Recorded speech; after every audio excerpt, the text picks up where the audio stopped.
Good morning, darlings. Today we're in Bond Street in central London at the Alexander McQueen store because we want to check out the new exhibition called Roses, which tracks down one of the key elements from Lee Alexander McQueen to Sarah Burton and how it developed in the design of the brand. Let's go.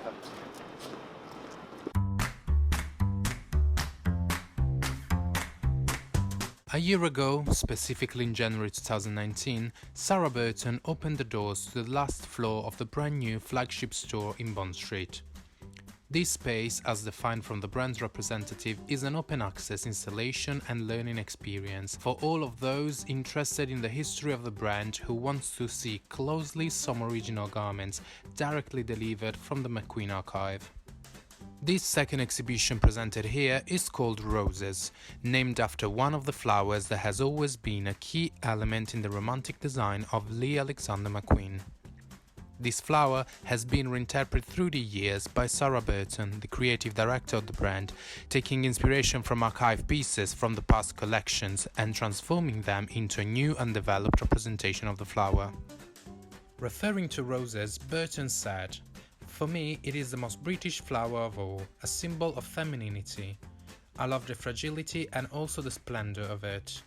The idea that it represents birth and rebirth and the whole life cycle. The fact that it has a beauty as a bud and a beauty through its decay. It has strength and power. It almost represents a woman to me." This installation unfolds into an analysis of the construction of garments with the purpose to showcase the skills and the history of the fashion house, creating a constant dialogue between past and present. There is a sort of floral narrative throughout the whole retrospective, which opens up with a juxtaposition of two major dresses. First, the finale dress made by Lee for his Spring-Summer 2007 collection Saraband, and then Sarah's Red Roses dress from the Autumn-Winter 19 collection.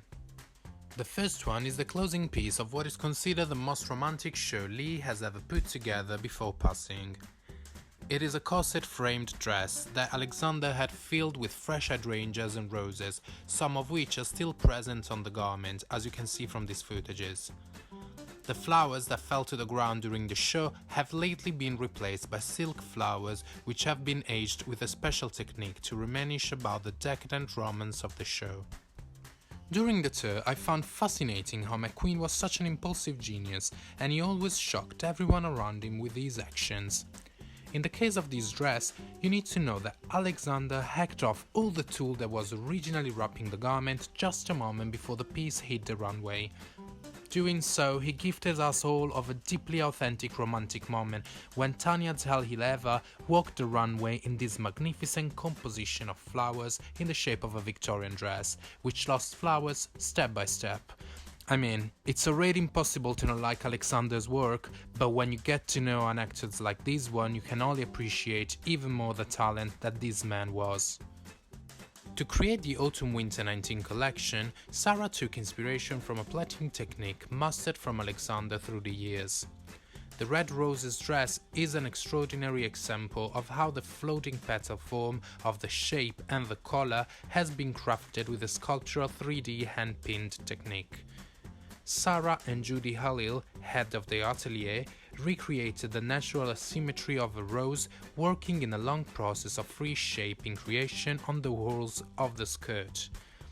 Dripping fabric on fabric, the flower was brought to life on the garment, and this same method has been applied to construct the roses on all the other pieces of the collection. Another great piece that inspired the Red Roses dress from Sarah was the red bolero jacket from the Autumn-Winter 2018 collection, The Girl Who Lived in the Tree. Its peculiar petal structure creates two gigantic roses that coronate the shoulders of the wearer. The technique used here to create this garment was so technically challenging that not even Alexander has been able to pull it off, and had to delegate the task to the head of his atelier, Judy, who then realized the piece to perfection.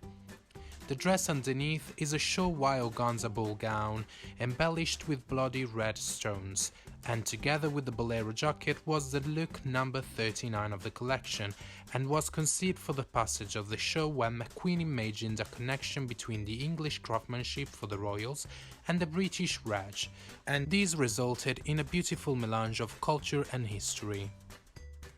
Through talks, meetings, live design briefs and other initiatives, the aim is to enhance the skills and creativity of the new generation of fashion students. Selected among the best schools in the country, colleges and universities collaborate with the brand to give this unique opportunity to the most deserving alumni.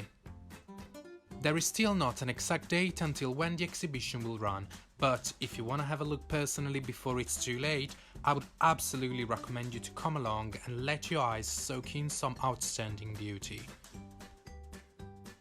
I love that this initiative is bringing people closer to the brand and showing them actually a side of the brand that otherwise they wouldn't be able to see on a regular day. That's all for today, guys, so remember to subscribe, thumbs up and comment, and I'll see you next week here at the Total Fashion. Bye!